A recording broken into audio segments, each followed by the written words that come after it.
Temos pela frente as eleições municipais talvez mais importantes da história da cidade do Rio de Janeiro. Para tanto, a FEComércio está criando um espaço para que os candidatos possam vir aqui e expor suas ideias, os seus planos para a cidade do Rio de Janeiro. A pandemia que estamos vivendo trouxe com tintas muito fortes as nossas deficiências, problemas e diferenças sociais. As eleições municipais entendo que são as mais importantes de todo o processo eleitoral, pois impactam na nossa vida, no nosso dia a dia. Então, esperamos que todos possam aqui expor igualmente todo o seu planejamento para a cidade do Rio de Janeiro e que possa, para facilitar a vida do eleitor em decidir quem será o seu representante na cidade do Rio de Janeiro. Sejam bem-vindos, desejo sucesso a todos e que utilizem esse espaço de uma forma produtiva e que possam efetivamente trazer ao eleitor uma visão clara do futuro da nossa cidade. Muito obrigado.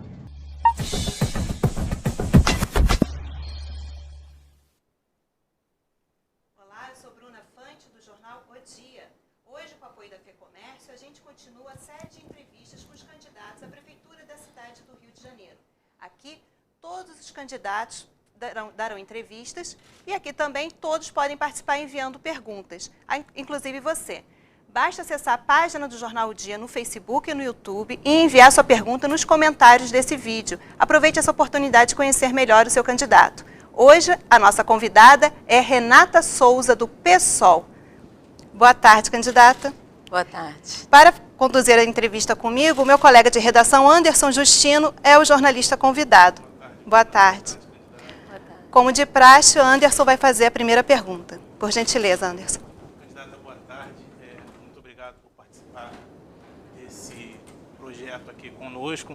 É importante, né, para que as pessoas saibam quais são as suas propostas para a capital fluminense. E eu começo perguntando à senhora o seguinte: o Rio já veio passando por crises nos anos anteriores. E nesse ano agora, com a pandemia, a crise provavelmente vai se agravar mais ainda. Caso seja eleita, como que a senhora pretende driblar essa situação no Rio? Como que a senhora pretende conquistar a confiança do cidadão fluminense, carioca? Bom, obrigada, Anderson. Obrigada, Bruna.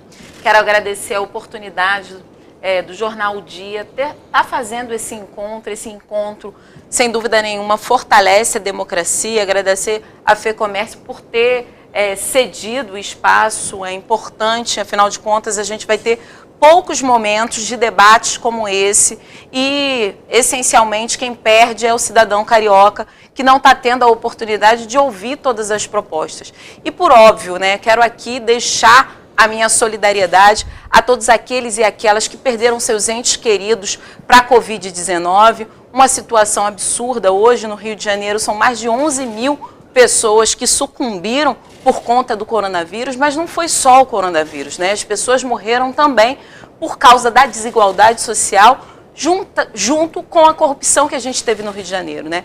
Essa é a cidade que não pôde contar com respiradores, não pôde contar com um atendimento específico para a Covid-19, ainda que todos os trabalhadores e trabalhadoras da saúde tenham feito um esforço importante para salvar vidas, a gente teve a situação da população aí muito prejudicada diante de toda a situação de desigualdade e também de corrupção na saúde. E nesse sentido, a gente pretende reencantar a população carioca, trazendo aquilo que a gente considera fundamental, a possibilidade de viver essa cidade que encareceu muito com os últimos governos, que se tornou uma cidade com os aluguéis mais caros do país, e não só isso, inviabilizou a possibilidade dessas pessoas viverem a cidade plenamente. Então, nesse sentido, nós queremos recuperar a cidade a partir de um plano econômico e social que a gente está desenvolvendo. Já está no nosso programa, inclusive convido a você a acessar www.renatasouza50.com.br, onde você vai ter acesso a todo o nosso programa, mas de antemão a nossa principal ferramenta de recuperação da possibilidade do carioca comer é exatamente a renda básica carioca, entendendo que a gente vai pagar meio salário mínimo as 200 mil famílias que hoje estão numa situação de vulnerabilidade, né? A gente tem aí o arroz custando, né, 5 quilos de arroz custando R$30, R$40, isso é um absurdo. E a renda básica carioca, ela garante que a cada real investido, meio retorna em tributos para a nossa economia. Afinal de contas, essa pessoa ela vai pagar a sua alimentação, ela vai pagar o seu remédio. Então, a gente tem uma reorganização da economia a partir do momento que essa pessoa vai consumir no seu bairro, e tendo a possibilidade também, Anderson, de reorganizar a sua vida com a sua família, porque a gente entende que a renda básica carioca hoje é uma necessidade não só para atender diretamente a quem está passando fome, especificamente, mas também aquela família que precisa ter a sua dignidade respeitada e a economia podendo funcionar. Lembrando ao internauta que ele pode acessar a página do Jornal O Dia no Facebook e no YouTube e enviar sua pergunta. Algumas perguntas já foram enviadas. Vou ler uma delas. Lucas Santana via YouTube. Renata, nossas baías e lagoas sofrem há anos com poluição, nossa Mata Atlântica está cada dia mais devastada e necessita de preservação. Como pretende cuidar do meio ambiente na cidade? Obrigada pela pergunta, Lucas, né? Sem dúvida nenhuma, a questão do meio ambiente é central, né? A gente está vendo hoje um ataque à floresta do Camboatá e nós somos contra a possibilidade de construção ali do autódromo, porque a gente já viu toda uma situação de especulação imobiliária colocada ali na floresta do Camboatá, que tem uma situação muito específica. Ali tem uma fauna e uma flora muito rica, em plena cidade do Rio de Janeiro, e, portanto, a gente precisa atualizar a forma que a prefeitura olha para o meio ambiente. Sem dúvida nenhuma, quando olhamos também a Baía de Guanabara, a gente sabe o quanto que o despejo, né, de materiais industriais, de materiais também hospitalares de maneira absurda, tem prejudicado a vulnerabilidade das águas no Rio de Janeiro. Então, nesse sentido, a gente também está construindo um programa não só de reorganização do que a gente pensa em termos de Baía de Guanabara, isso muito alicerçado com tudo que está pensando a UFRJ, que é um centro de excelência, e também de planejamento para a nossa Baía de Guanabara, para todos os nossos canais hídricos que temos na cidade, e também, para além disso, a gente tem a possibilidade de um saneamento ambiental. O que isso quer dizer? Que será a nossa prioridade a construção de uma estrutura de saneamento básico nas favelas e nas periferias que carecem muito desse serviço e, por óbvio, quando a gente faz obras estruturantes de saneamento ambiental, a gente produz, ao mesmo tempo, a possibilidade de emprego e renda para aquelas pessoas que vivem nesses locais. Então, saneamento ambiental é algo essencial que a gente vai priorizar no nosso governo, tornando aí a viabilidade de emprego e renda para as populações que serão beneficiadas pelo saneamento básico. A senhora pretende voltar com os garis comunitários?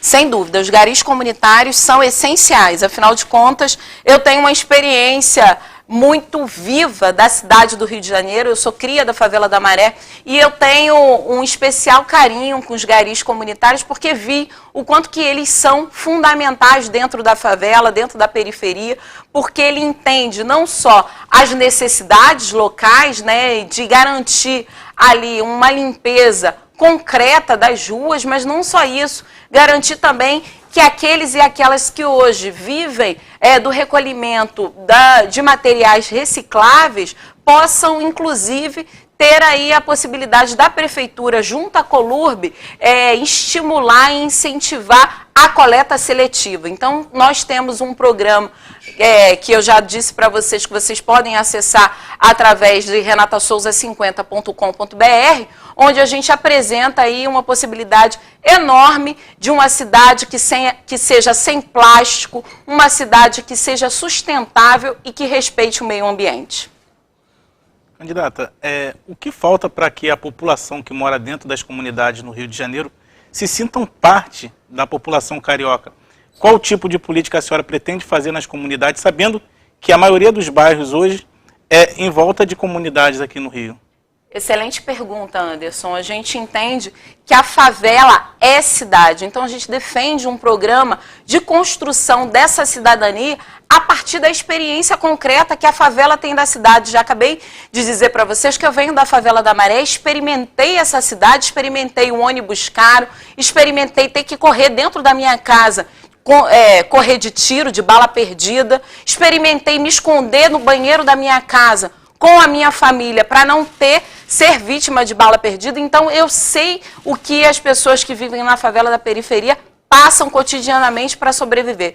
Então, nesse sentido, o nosso governo não só vai ter um olhar atento às favelas e à periferia, mas entender que favela e periferia precisa de dignidade humana, precisa que a prefeitura olhe com serviços de saneamento básico, acesso à educação, à saúde, a emprego e renda. E, nesse sentido, as favelas serem reconhecidas como cidade é algo fundamental para que a gente possa superar as desigualdades sociais. E, nesse sentido, as escolas têm um papel enorme. Só para você ter uma ideia, na Maré tem cerca de 45 unidades escolares. A Maré é uma cidade dentro da cidade. A gente tem cerca de 140 mil moradores. Então, ali tem uma vida muito, muito concreta, numa raiz que é fortíssima de resistência e que, portanto, quando a gente vê tantas unidades escolares e educacionais dentro de uma favela, essas unidades precisam ser fortalecidas a partir de polos culturais,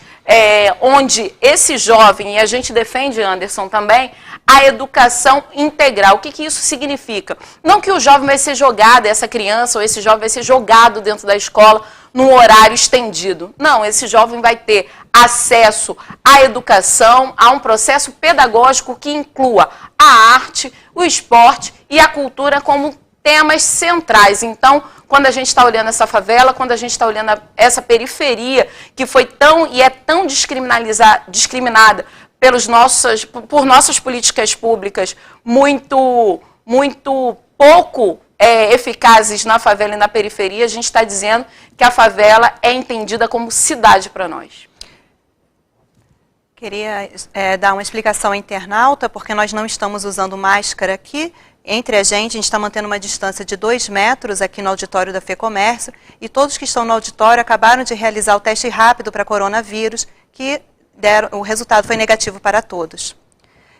Mais uma pergunta do público, Matheus Garcia, sobre transporte. Renata, no seu programa você cita colocar BRT e VLT de graça. Pode detalhar como vai viabilizar isso? E quais outros projetos para a mobilidade urbana, especialmente a Zona Oeste? Perfeito, Matheus. A gente está entendendo a mobilidade como um direito humano, um direito do carioca. Por isso, quando a gente fala de BRT de graça, é super possível. Só para você ter uma ideia, a operação do BRT é de cerca de 350 milhões ao ano. E todo carioca hoje tem uma despesa com transporte de cerca de 20% da sua renda mensal. Ou seja, 350 milhões para a prefeitura é um custo-benefício que poderia ser girado diretamente para esse cidadão, para essa cidadã, para economizar. Então, nesse sentido também, quando a gente olha todas as concessões feitas com os grandes empresários de ônibus na nossa cidade, a gente vê o quanto que ali o privilégio foi dado aos empresários. E não é à toa, né, Matheus, que a gente vive uma situação onde há uma caixa preta colocada sobre o transporte no Rio de Janeiro. O PSOL, que é o meu partido, fez uma CPI dos ônibus, onde apontou, por exemplo, a viabilidade do valor da passagem ser de R$ 3,50, uma viabilidade referendada pela UFRJ com especialistas em mobilidade dizendo que essa passagem deveria ser mais barata. Então, nesse sentido, até a gente conseguir a tarifa zero realmente na cidade do Rio de Janeiro, faremos a partir já de janeiro a redução da passagem para R$ 3,50. Isso é fundamental e importante. E o BRT de graça viria justamente desse investimento que a prefeitura vai fazer no BRT, entendendo que a população principalmente da Zona Oeste e da Zona Norte da cidade, precisa acessar o restante da cidade. Hoje, a passagem é cara, para ônibus completamente sucateados e lotados. Isso é um absurdo. Nós podemos fazer isso, Matheus, porque nós não temos rabo preso com nenhuma empresa de ônibus corrupta que pagaram propina, e você deve ter acompanhado também nos jornais o quanto que essa caixa preta trouxe aí a inviabilidade na cidade do Rio de Janeiro de trabalhar o transporte como direito. Nesse sentido também, vamos recuperar a bilhetagem. O que é isso? É saber quanto que entra e quanto que sai de dentro da FETransport, que hoje é a FETransport que domina a bilhetagem. Isso é um absurdo. A prefeitura precisa saber quanto entra, qual é o custo desse transporte, para justamente conseguir aí trazer a possibilidade de um custo reduzido. E também a gente está defendendo a tarifa única. O que é isso? Você que precisa pegar 2 ônibus, 3 ônibus, isso é um absurdo. A ideia é que você pegue um ônibus e vá para o metrô ou para o trem. E nesse sentido, a tarifa seria apenas um valor. E a gente vai dialogar com o governo do estado para que isso seja possível. Afinal de contas, a mobilidade urbana é um direito de todos e de todas. Sobre diálogo, outra pergunta do público. Fernandinho Itaúna. Você e seu partido farão diálogo com o governo Bolsonaro? Sem dúvida nenhuma. Faremos o diálogo republicano. Não o toma lá da cá que o Crivella está fazendo, por exemplo. O Crivella tem tanto diálogo com o Bolsonaro que não exigiu do Bolsonaro que abrisse os leitos dos hospitais federais que estão fechados. Então, a gente sabe que a relação não pode ser uma relação de toma lá da cá. A relação tem que ser republicana, tem que ser institucional, tem que ser uma relação responsável. E nesse sentido, a gente tem muita abertura pelo diálogo, a gente tem muita abertura para aquilo que é a necessidade e a prioridade dos cidadãos cariocas, que é sobreviver nessa cidade que se encareceu com o Eduardo Paes, privilegiando totalmente o processo de especulação imobiliária na cidade, se encareceu também a partir de aluguéis super caros. Então a gente entende que essa cidade tem que ser dos cariocas e não das alianças oportunistas no momento de eleição, como está acontecendo com o Crivella e o Bolsonaro, e deixando aí a população, por exemplo, sem assistência à saúde, como foi o caso de não reabrir os leitos fechados nos hospitais federais que existem na cidade do Rio de Janeiro. O Rio de Janeiro é uma cidade metropolitana que tem uma importância enorme para todo o estado do Rio de Janeiro, e não à toa aqui é a cidade onde tem os principais centros de excelência, onde tem as principais universidades. E enquanto prefeita da cidade, eu vou fazer questão dessa relação da prefeitura com as universidades, com a Fiocruz, por exemplo, aconteça de maneira republicana, assim como vai acontecer com o presidente da República, ainda que a gente saiba que essas eleições são fundamentais para que a gente possa apresentar um programa que seja viável, né? Um programa que não trabalhe o ódio e o medo e a vingança como plataformas da política. A gente entende que hoje o cidadão carioca precisa de uma plataforma que garanta emprego, renda, saúde e educação para todos. Anderson, sua pergunta. Eu queria voltar na questão do transporte público, né? A senhora falou algo muito importante, que é a redução da passagem. Como reduzir a passagem e não bater de frente com os empresários? E outra coisa que eu queria também que a senhora explicasse. A população vai ter que esperar mais 4 anos para ver as estações do BRT voltando a funcionar? Comigo na prefeitura não, Anderson. Comigo na prefeitura vai ser completamente diferente.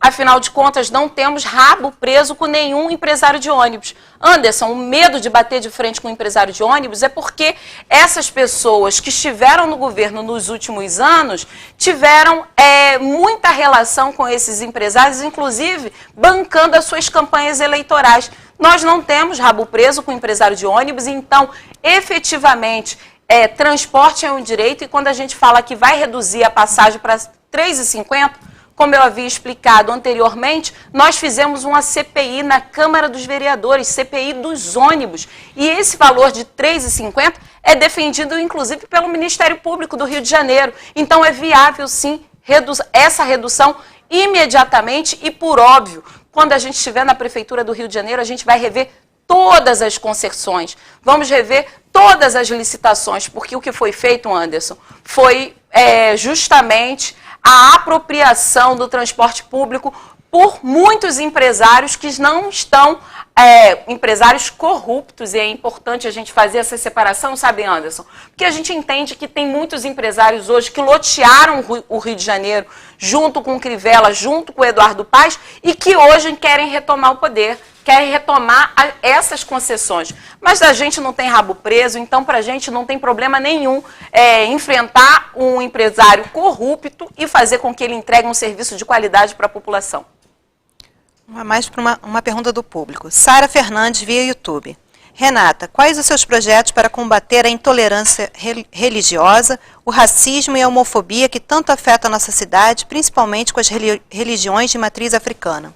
Perfeito, Sara. Ótima pergunta. Numa cidade como o Rio de Janeiro, que tem uma potência muito grande. A população negra é maioria no Rio de Janeiro e a gente precisa entender a escola como um processo também pedagógico de reconhecimento da diversidade. E nesse sentido a gente tem dois elementos fundamentais. Trazer para a escola todo um debate e também a formulação concreta das aulas de história e cultura afro-brasileira, que já é lei no Brasil, mas efetivamente a prefeitura nunca fiscalizou as suas escolas para saber se essa disciplina tem sido dada, porque efetivamente quando a gente conhece a nossa história, a nossa memória ancestral, a gente tem a possibilidade, inclusive, de não cometer o racismo que é tão inerente na nossa sociedade, que vem aí de um processo arrastado de escravidão, de um processo onde os nossos corpos pretos foram mercantilizados. Então, nesse sentido, Sara, a gente está entendendo a escola como um ponto focal e importante para que a gente reconheça a negritude que existe no Rio de Janeiro. E não só isso, né? A gente quer também trazer os espaços de memórias e espaços tradicionais que o Rio de Janeiro tem, que hoje estão completamente abandonados, como a pequena África, ali no Cais do Valongo, no Cais da Imperatriz, reconhecer esse lugar, afinal de contas, muitos dos nossos ancestrais chegaram ali escravizados. A escola precisa contar essa história e também precisa fazer com que esse seja um lugar de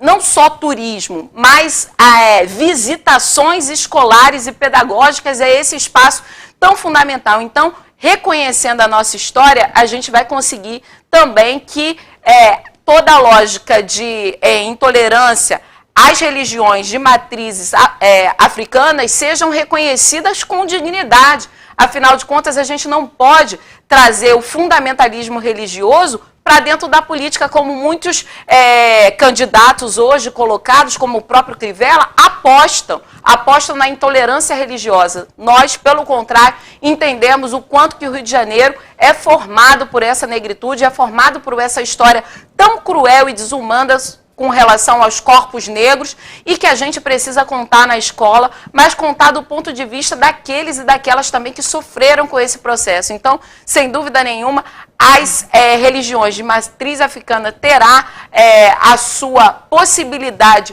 de ser reconhecida enquanto religiões, enquanto fé, enquanto cultura, mas não só isso. A escola deve sim ser esse espaço de construções de sujeitos que não vão reproduzir o racismo que a gente vê ocorrendo dia a dia. A senhora pretende tornar mais plural o ensino religioso nas escolas?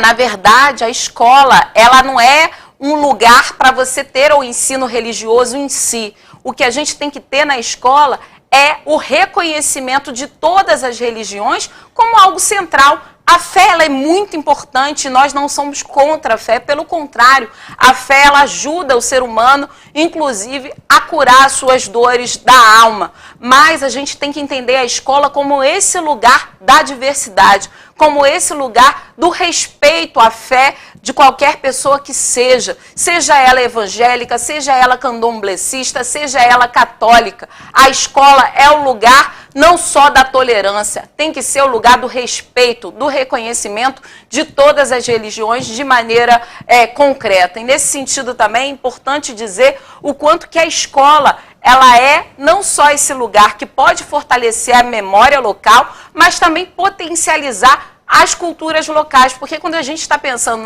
na escola como um polo de cultura, a gente está entendendo, por exemplo, um menino que faz funk, um menino do passinho, a gente está entendendo a juventude que hoje está no slam, que está rimando a partir das suas experiências de cidade, a gente está entendendo também os grupos de teatros, os grupos de comunicação comunitária. Eu venho da comunicação comunitária, eu fazia um jornal Cidadão lá na Favela da Maré, que eu tenho muito orgulho de ter feito parte dessa história do Jornal Cidadão, mas efetivamente reencantar a possibilidade da nossa juventude aprender a partir da cultura. Eu estudei no CIEP César Perneta, lá na Maré, e lá eu tive todo o acesso, primeiramente, ao teatro. Então a escola ela precisa ser esse lugar. Então eu que experimentei a escola integral, mas a escola integral com um processo pedagógico que respeitava a autonomia do professor, que respeitava também sua centralidade dentro da favela e da periferia, é o que a gente quer retomar hoje com qualidade, com ensino público, com ensino sendo valorizado como deve ser. Anderson. Já que a senhora tocou nessa questão do ensino, nós temos quase 40 mil crianças fora de creches e escolas no Rio. Quais são os seus planos para a educação? Anderson, a gente tem esse número absurdo já há algum tempo.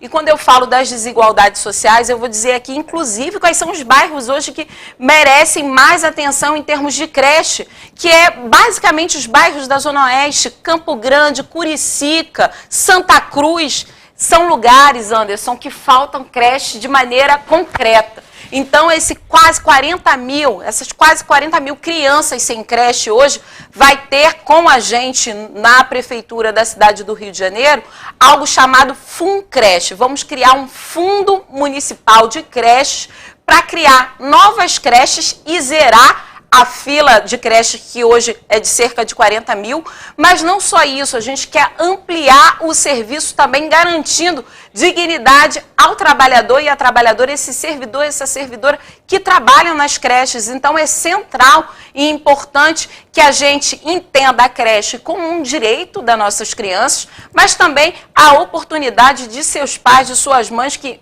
o cuidado da criança, infelizmente, ainda só está com a mãe na nossa sociedade. Então, efetivamente, essa mãe ter a clareza que seu filho, a sua filha está bem cuidado, está seguro, está com a alimentação em dia, com essa alimentação também nutricionalmente rica. É isso que a gente quer para a creche das nossas crianças no Rio de Janeiro. Vamos com mais uma pergunta do público, até porque a proposta é essa, o público participar, enviando perguntas, tirando as dúvidas sobre as propostas do candidato. Via Facebook, Emanuel Alencar. Saneamento básico em favelas é de responsabilidade da Prefeitura. De onde a candidata vai tirar investimentos para resolver o grave problema? Emanuel, perfeita a sua pergunta. A gente tem um problema de saneamento ambiental na nossa cidade, sem dúvida nenhuma, a Prefeitura precisa investir nisso. Hoje, por exemplo, a gente tem todo um debate muito cruel na nossa sociedade de privatização da SEDAI. Isso para a gente é sério demais, porque, afinal de contas, hoje a SEDAI é uma empresa superavitária, são mais de 1 bilhão anualmente que a empresa lucra. Então, uma empresa que é lucrativa, por que as pessoas querem privatizar? Justamente para tornar o acesso a saneamento, o acesso à água mais caro, é isso? Então, a gente é contra completamente a privatização da SEDAI, mas a gente entende, inclusive, que a gente precisa ampliar o acesso à água. Eu, por exemplo, Emanuel, tive hepatite quando bebi água da bica da minha casa. E olha, minha casa na Maré, tinha um valão perto. Eu não peguei hepatite porque estava no valão. Eu peguei hepatite porque bebi água da bica da minha casa. Quantas pessoas já não tiveram uma situação extremamente grave com a falta de saneamento básico, a falta de uma água potável? Então, nesse sentido, a gente não é só contra a privatização, como a gente já tem na cidade do Rio de Janeiro, uma concessão feita na época do Eduardo Paes, em que concedeu uma parte da Zona Oeste para privatização, para uma concessionária. E uma das cláusulas que estava lá escrita é exatamente: não atenderemos locais que não tiver urbanização. Olha, então eles já estavam dizendo de antemão que não fariam saneamento básico justamente aonde mais precisa, as favelas e as periferias. Então, nesse sentido, a gente tem um programa concreto de estruturação de um saneamento ambiental que garanta, inclusive, emprego e renda nos locais que serão beneficiados por esse saneamento ambiental. Sigrid, via YouTube. Sigrid. Sigrid M. Não sei se é, enfim, um fake, né, ou um nome, mas veio uma pergunta. Há alguma possibilidade de abrir as escolas aos finais de semana para a comunidade local?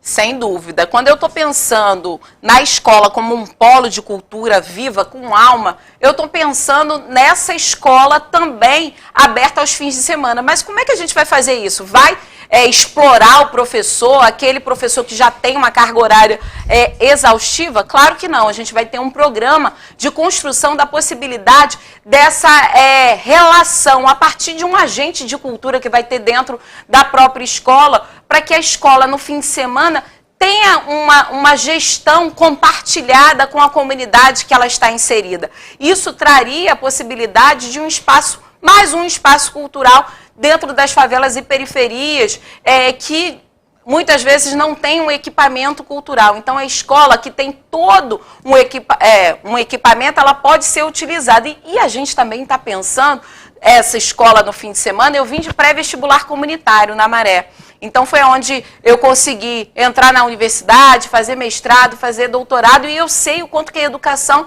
fez diferença na minha vida, e eu quero que também faça diferença na vida de cada um dos cariocas que estão nos ouvindo aqui e que outros também possam levar à frente a nossa ideia. A gente quer fazer com que o espaço da escola também sirva para pré-vestibular comunitário, porque a escola tem carteiras, a escola tem quadros, enfim, toda uma preparação de equipamentos que os pré-vestibulares comunitários poderiam utilizar. Afinal de contas, a possibilidade de inserção no ensino superior tem que estar na responsabilidade e no entendimento da prefeitura. Para além disso, a gente tem aí uma centralidade na primeira infância e na alfabetização, porque a gente entende hoje, se existe um número absurdo de analfabetos funcionais, é porque essa criança teve um problema, enquanto criança, na verdade, teve um problema na sua alfabetização. Então, nesse sentido, a primeira infância e a escola aberta para a comunidade estão no nosso programa de maneira central, que o processo pedagógico possa passar também pela cultura, pela possibilidade de existência e de alma da escola. Eu vou unir duas perguntas que eu acho que é o mesmo tema. Beli Ribeiro, via YouTube, e Carlos Silva, também via YouTube. A Beli pergunta: como combater o tráfico de drogas e as milícias sem a necessidade de invasões ou operações policiais e risco a moradores da comunidade? E o Carlos pergunta: candidato, como a senhora vai lidar, se eleita, com a questão do transporte... Não é sobre segurança, desculpa.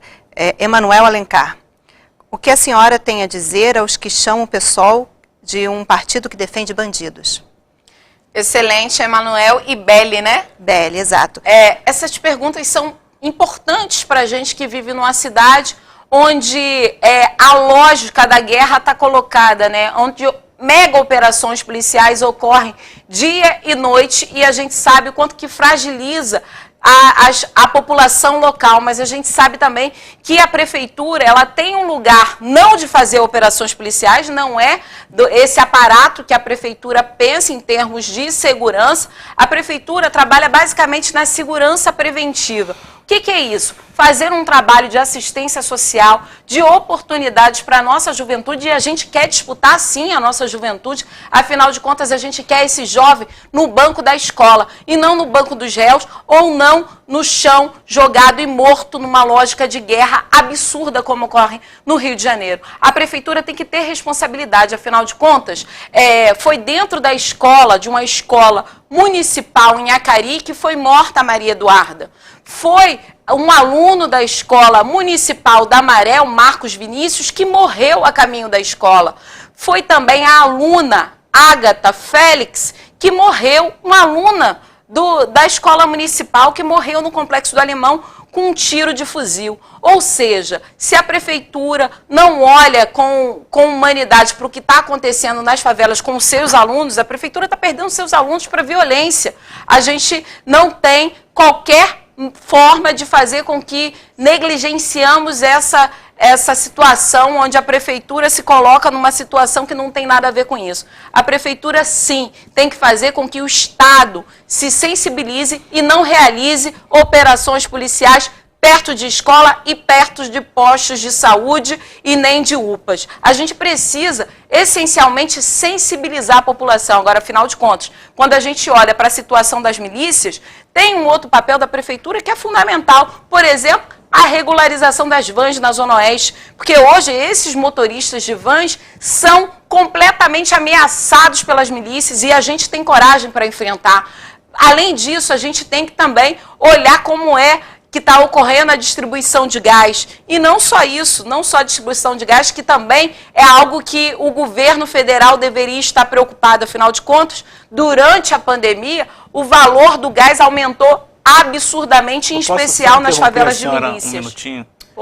Já que a senhora entrou nessa questão também do transporte alternativo, a gente sabe que, na maioria das vezes, quem está por trás disso é o crime organizado, principalmente a milícia, em lugares como Zona Oeste e Baixada Fluminense. Mas a gente vai falar aqui da capital, né? A Zona Oeste é o maior poder da milícia hoje.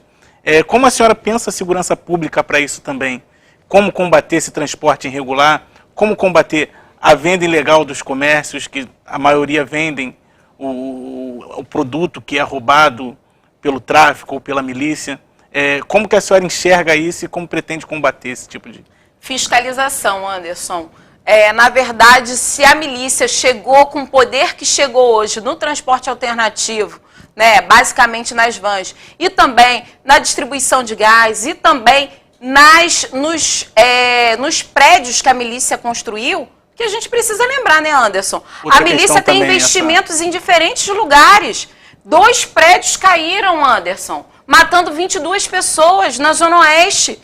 E a prefeitura tem responsabilidade com relação a isso, porque não fiscalizou essa obra ilegal. A senhora acredita que os antigos gestores afrouxaram demais? Sem dúvida nenhuma, Anderson. O que houve foi uma leniência, foi uma negligência com relação ao crescimento das milícias no Rio de Janeiro. E nós, efetivamente, faremos um trabalho de fiscalização e vamos regularizar todos os trabalhadores e regularizar individualmente, não por cooperativa, porque cooperativa a gente sabe o que aconteceu com a Zona Oeste, com um trabalhador hoje que precisa da sua van para ganhar o seu dinheiro. Então, essencialmente, Anderson, o que a gente tem hoje é a população do Rio de Janeiro refém das milícias. E isso foi muito mais enfatizado quando a prefeitura deixou de fazer a fiscalização necessária, seja no transporte de vans, seja na distribuição do gás e da água também, porque quem mora na área de milícia sabe o quanto que a água também aumentou. E não só isso, nesses empreendimentos imobiliários que a milícia está fazendo. Todo mundo viu agora, nesse momento, aquilo que foi apelidado de puxadinho para as milícias, que foi a lei que o Crivella fez questão de passar, que ignora completamente o plano diretor da cidade, a lei de zoneamento da cidade, de distribuição do solo da cidade, ou seja, o Crivella ampliou a possibilidade das milícias continuarem construindo de maneira irregular na nossa cidade. Nós vamos acabar com isso porque vamos fiscalizar e não temos rabo preso com ninguém, por isso vamos enfrentar.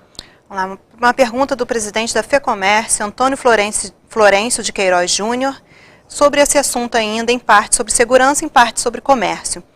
Ele fala que a informalidade crescente é um fator que muito preocupa atualmente o setor do comércio. Ainda mais quando a senhora mesmo citou que a informalidade, às vezes, os camelôs, carga roubada, eles acaba desviando para os camelôs, a carga roubada.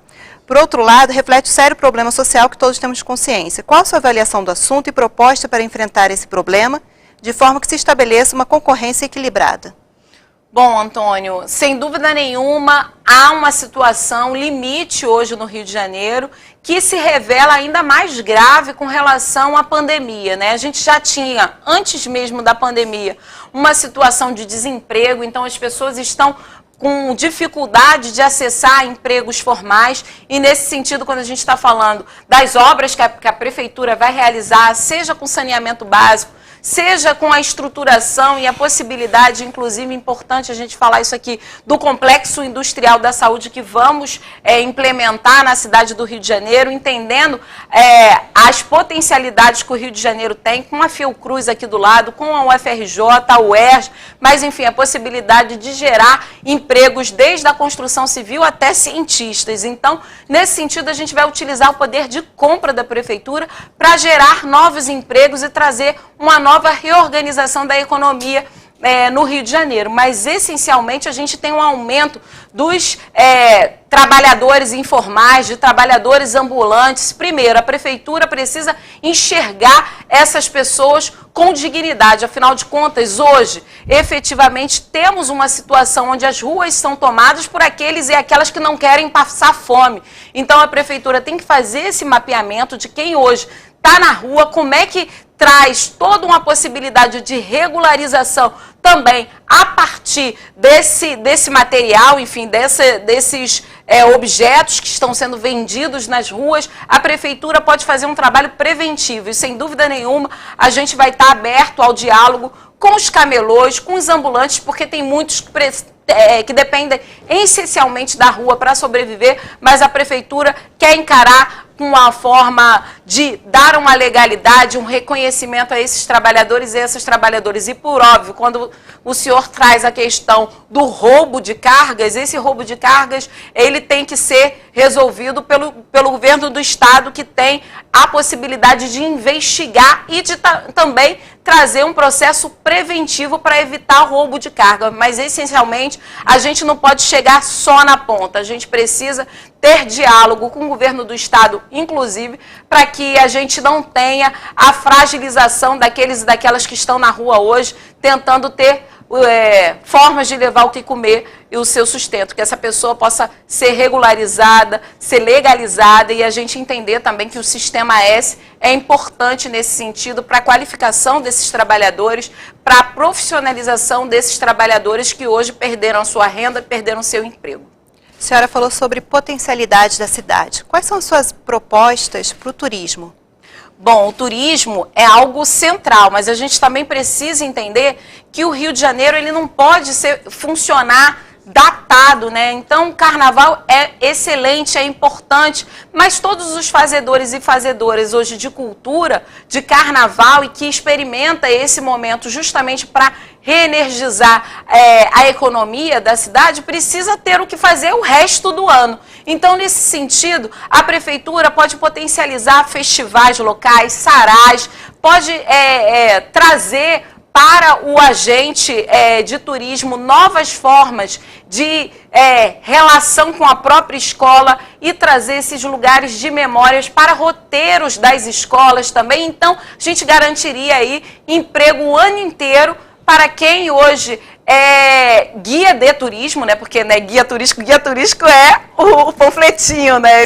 Outro dia, uma guia de turismo estava me explicando isso justamente porque se entender como trabalhadores e trabalhadoras também da cultura e não só de turismo é fundamental. Afinal de contas, essa cidade tem uma potência muito grande e a gente precisa democratizar o acesso aos bens culturais da cidade, inclusive trazendo ali, e eu falei aqui já do Cais do Valongo, da Pequena África, mas também toda uma área do centro da cidade, mas também reconhecer. Tem muitos bairros hoje da Zona Norte, da Zona Oeste, que têm as suas potencialidades. Como reconhecer o turismo para essas regiões também afastadas do centro e da Zona Sul do Rio?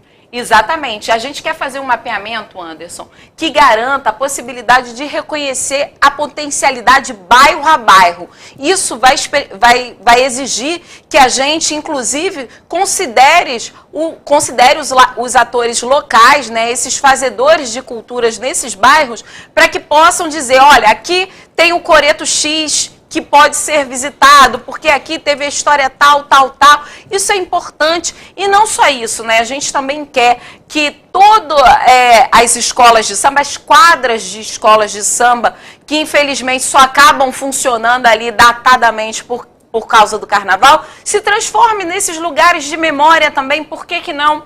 Então também serviria, e essas quadras hoje não recebem qualquer incentivo da prefeitura, e nós vamos trazer a possibilidade de editais democráticos para que todos possam participar, inclusive tornar essas quadras de escolas de samba também um roteiro cultural e importante. E a gente quer resgatar os espaços de memória. Isso é central. Hoje, por exemplo, a gente tem alguns museus em favelas, o Museu da Maré funciona muito bem e é muito querido. O museu, ele foi construído a partir de objetos doados pelos próprios moradores, então a gente quer incentivar a cultura local a partir da memória. E isso a gente vai poder energizar e organizar um roteiro de turismo que faça sentido, mas também outros festivais de música, festivais de cinema, festivais onde esse bairro, essa favela, essa periferia possa ser reconhecidas também como potências culturais de memória e também roteiro turístico. Mais uma pergunta do Sigrid M. Assim que ele assinou, via YouTube. Alguma proposta para a área de proteção animal? Atualmente possuímos 3 pontos de atendimento veterinário municipal, infelizmente muito sobrecarregados, o mesmo para os postos de castração. Exatamente, a gente quer ampliar toda a possibilidade de castração, entendendo também o direito dos animais. Sem dúvida nenhuma, a gente quer, inclusive, está no nosso programa Sigrid M. Sigrid. Está no nosso programa, Sigrid, a construção de um hospital veterinário que possa atender 24 horas. Isso é central, a gente já tem ali uma experiência e a gente quer usar o da Mangueira, então a gente quer trazer a possibilidade dos animais não ficarem abandonados e, nesse sentido, a gente quer fortalecer todo o processo daqueles e daquelas que são defensores de animais, que sejam reconhecidos pela prefeitura e também compreender toda a área hoje, né? A gente está aí numa situação, inclusive, ter um aspecto de zoonoses que traga a preocupação com o meio ambiente, a preocupação com esses animais e a preocupação com os seres humanos, né? A gente viu outro dia aumentando aí a situação de doenças como raiva. Isso é muito sério, isso significa que a prefeitura deixou de fazer o seu trabalho de zoonoses na cidade e a gente quer pegar toda a expertise que já tem, inclusive no Hospital da Mangueira, para que a gente possa identificar e também fazer campanhas de solidariedade constantes para aqueles e para aquelas que querem, enfim, que querem adotar um animal e a gente entender esse animal com o seu direito garantido também a viver plenamente nessa cidade não abandonado. Então a gente quer entender que maus tratos aos animais não será tolerado no nosso governo. Beli Ribeiro, via YouTube. Renata, como pretende cuidar do legado olímpico e de obras que foram abandonadas pelo atual governo, como o Parque Olímpico e Parque dos Atletas? Perfeita pergunta. A gente viu que enfim, tem candidato aí, como o Eduardo Paes, que fica pagando de bom gestor, mas acaba que criou elefantes brancos na nossa cidade e que, infelizmente, não teve sustentabilidade justamente porque aquilo dali era um momento em específico. A gente precisa fazer com que a prefeitura entenda todos esses equipamentos esportivos como algo central e que a gente pode incluir as escolas nesse processo. Incluir a possibilidade de reconstrução desses espaços que estão sucateados para que a gente possa fomentar o esporte na rede de educação. Isso é central para a gente porque a possibilidade de termos aí novos desportistas com a cidade que veio com todo esse legado olímpico, é uma vergonha que a prefeitura ignore essa possibilidade. Então a gente está muito comprometido em reconstruir esses espaços abandonados hoje, mas também ligado intimamente com a escola e com os processos pedagógicos que a gente vai ter junto à educação integral. Anderson. Eu queria que a senhora falasse qual é a solução para a população que vive em situação de rua. Olha, Anderson, hoje a população que vive em situação de rua aumentou absurdamente. A gente tem mais de 17 mil pessoas vivendo nas ruas da cidade do Rio de Janeiro. Isso é muito grave. A prefeitura, que hoje tem abrigos sucateados, que tem abrigos que não agregam, enfim, os abrigos que temos hoje ainda não daria conta do número de pessoas que temos na rua. Mas, efetivamente, precisamos fazer um mapeamento dessas pessoas. Porque, Anderson, essas pessoas estão na rua por diferentes motivos. Muitas delas, Anderson, perderam o emprego e precisam e não tiveram condições de pagar o seu aluguel, por isso ela foi morar na rua.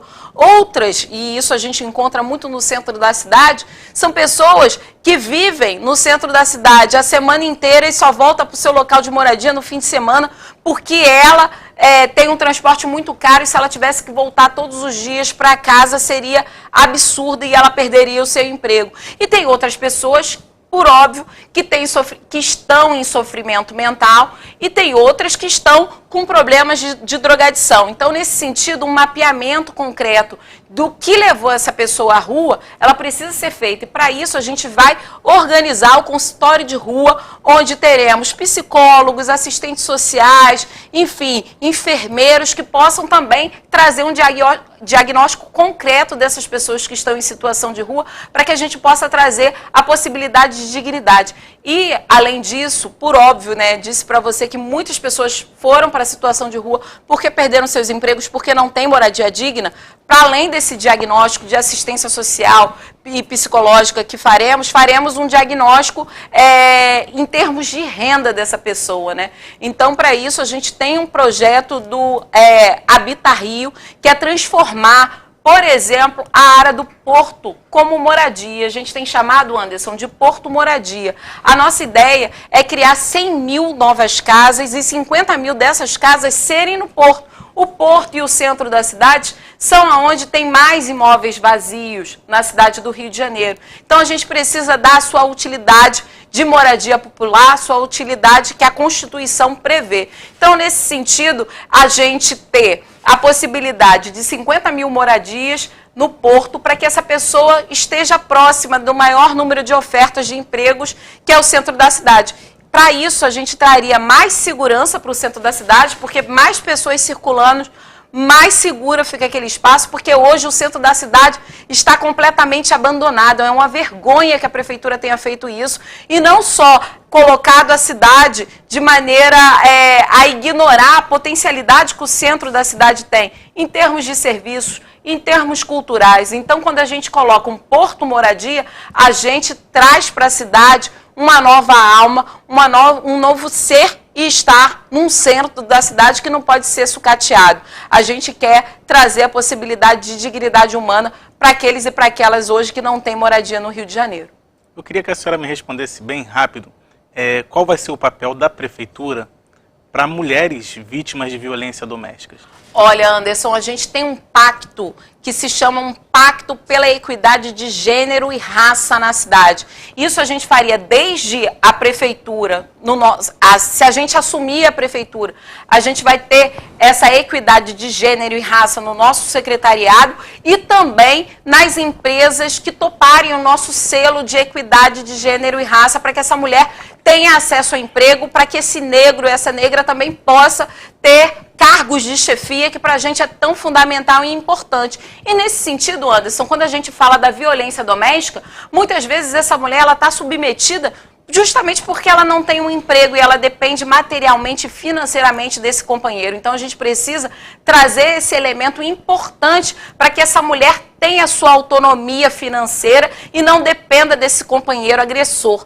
Para além disso, é óbvio, a gente tem todo um processo de construção de campanhas cotidianas, e não vai ser uma campanha uma vez aqui ou outra ali, para que a gente possa fazer um debate concreto de respeito a essa mulher, de respeito ao corpo dessa mulher, que pertence só a essa mulher, e que nenhum homem possa encarar o corpo da mulher como propriedade. Isso é fundamental. Então, essas campanhas serão permanentes nos ônibus, onde essas mulheres sofrem muito assédio, serão permanentes também nos hospitais, nas escolas, e para isso a gente quer contar com muitas entidades, Anderson, que já tem no Rio de Janeiro, que cuidam da mulher e cuidam dessas mulheres que sofreram com violência doméstica. Tem, por exemplo, a CANTRA, a Casa da Mulher Trabalhadora, que para a gente é fundamental e importante, que atende essas mulheres em situação de vulnerabilidade, que tiveram ali a sua família desfeita diante de tanta violência. E é claro, Anderson,